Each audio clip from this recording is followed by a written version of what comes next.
Welcome into Duval Daily, presented by GenJag.com. I'm Jordan Aluga. Thank you so much for tuning in here on Monday, October 7th. Very excited to be back in the home studio. Very excited to be back with y'all, talking about a Jaguars victory. First victory of the season. And we're going to talk about the Jaguars' standout performers against the Indianapolis Colts, of which I believe there were many. Quite frankly, I think that I'm going to miss someone here. I absolutely am. And I'm looking at my notes here. I didn't even have Cam Little written down, but how about making a game-winning field goal? Wasn't with time expiring, but with 20 seconds left, 17 seconds left after the kick, Cam Little drilling that field goal for the Jacksonville Jaguars. That was huge. That absolutely was huge. I thought that his ability to execute on kickoffs, make a 50-plus yard field goal at the end of the game to give the Jaguars the lead, make a field goal earlier in the game as well. Cam Little, the rookie kicker, has really been the stabilizing force in the kicking game that the Jaguars have been looking for a while now. Ever since Josh Lambo kind of lost his mojo, got injured, all that stuff. It's been inconsistent at kicker. And the Jaguars now have somebody that can be that consistent force for them that helps you win games. And that's just such an underrated and important part of winning in the NFL. It really is. Really appreciate y'all tuning in here. If you enjoy the content, please like, subscribe, hit that notification bell. You can also check out genjag.com/shop. Pick up some new Duval gear today only. We have 37% off for Victory Monday on everything. Use code Victory Monday, all one word, on genjag.com/shop to get that discount. So getting it kicked off here beyond Cam Little, the guys I actually had written down, Trayvon Walker. Man, this was the best game of his career. And it wasn't against a slouch, right?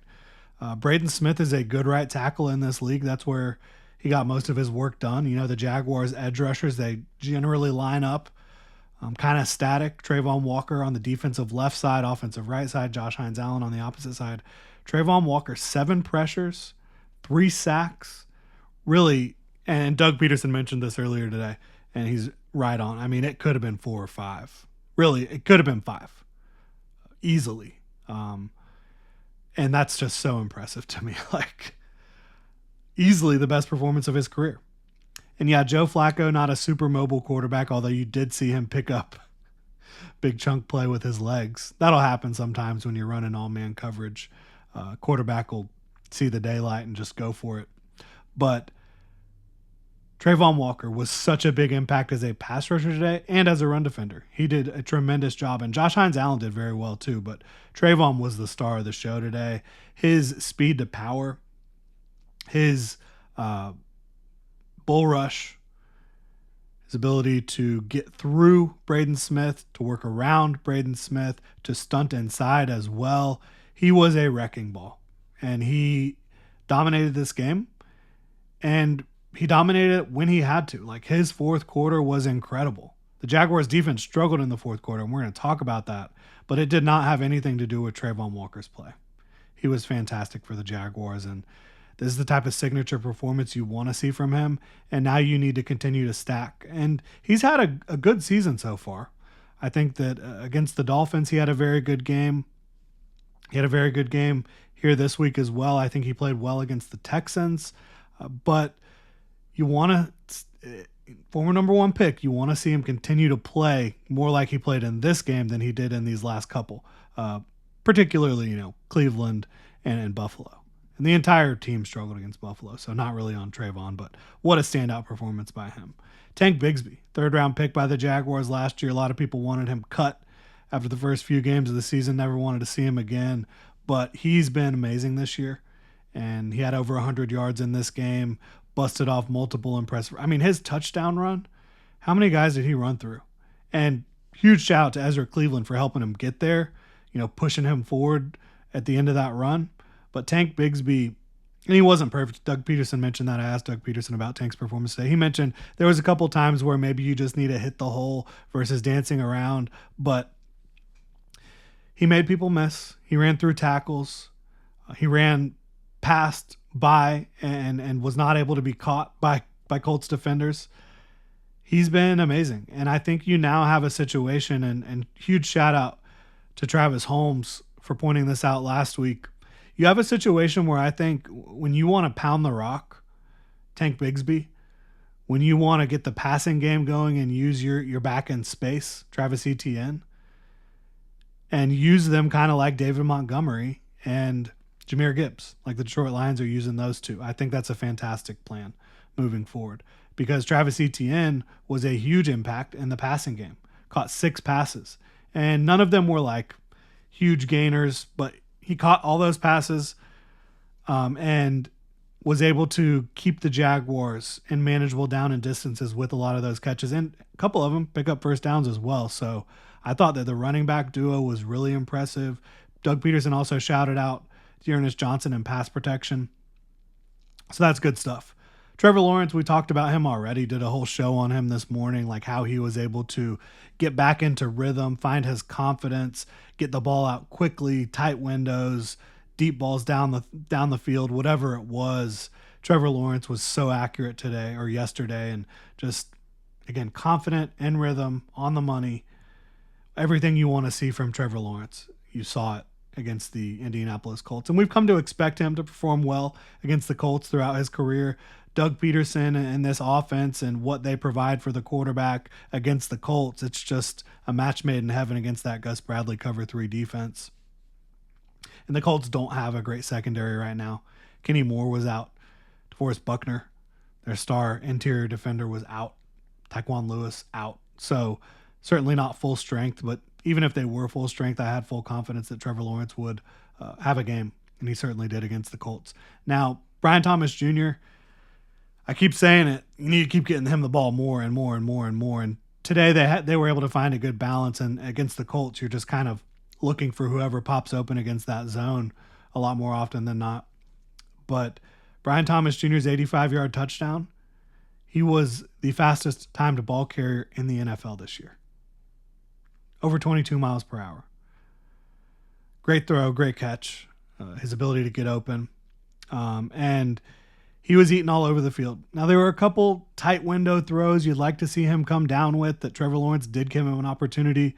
And you'd like to see that, but those defenders were playing very physical. They would have been tough catches for anyone to make. But again, 5 catches, 125 yards, I believe, the touchdown.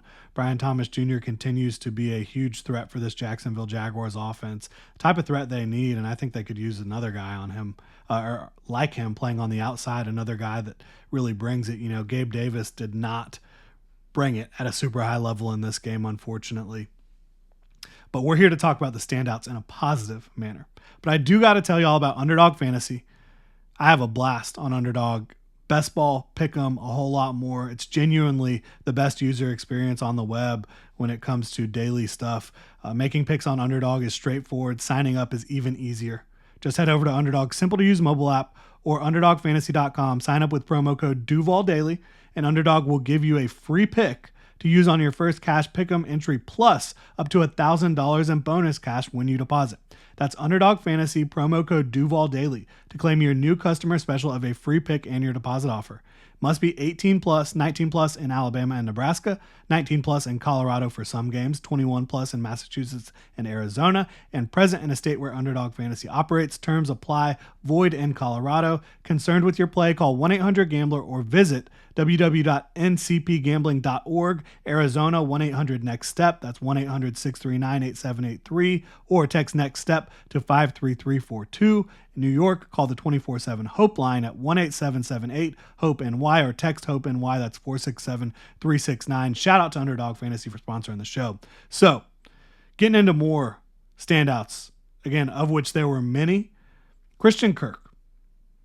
The numbers will not really stand out to you when you look at Christian Kirk's box score, right? What did he have? 4 catches, 88 yards, 4 targets, though. He was money on every single target. He was consistently open when you watched the tape. Went back and watched the All-22. He was open all day, and he created a lot of separation. He was, according to Next Gen Stats, he was the guy that created the most separation on average per route run for the Jaguars this week, and well above the league average. Most of the receivers were. But Christian Kirk, 4 for 4, 88 yards. Able to get past the defense on that huge play to give the Jaguars a 61-yard gain, and Trevor Lawrence was able to hit him They were able to connect down the field, which was huge. But even bigger, the late catch he was able to make, create a ton of separation, give Trevor Lawrence an easy read and easy throw on the game-winning drive. Christian Kirk over these last couple weeks is starting to play more like the Christian Kirk you're accustomed to seeing, and that's huge for the Jaguars offense. I want to shout out the Jags linebackers once again. They continue to really impress me, whether it's Ventrell Miller, who continues to hit, Devin Lloyd playing strong, Chad Muma. These guys are really getting the job done without Foye Oluokun, and you obviously want Foye every game you can have him. He's a great player. But these guys' ability to continue to play well without him on the field has really impressed me, and I think that will continue, and you will get Foye back. He's not going to be out for the season, obviously, so that's huge.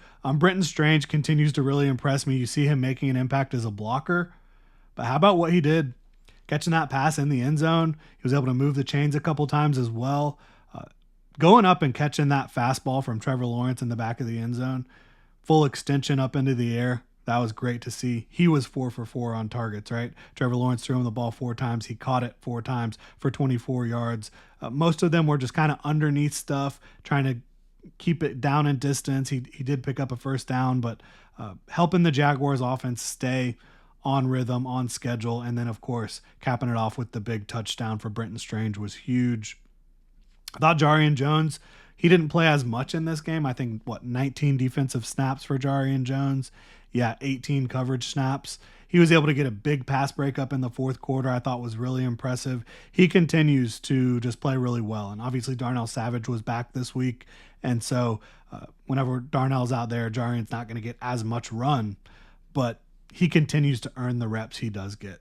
And that's just awesome from a rookie defender, especially a corner playing slot. Very difficult. And then I'm saving the best for last year. Maybe. Trayvon Walker, Trevor Lawrence, both played great, but the entire offensive line was unbelievable, especially in pass protection. They did such a good job for Trevor Lawrence, making him feel comfortable. I asked Doug Peterson about Trevor Lawrence's comfort in the pocket this week, why it was so much better, and he said straight up protection. He said also receivers were getting open, but it came down to the protection from the entire offensive front, which was huge. Really appreciate y'all tuning in. If you enjoy the content, please like, subscribe, hit that notification bell. You can also check out genjag.com/shop, pick up some new Duval gear, check out Underdog Fantasy. Y'all have a good one.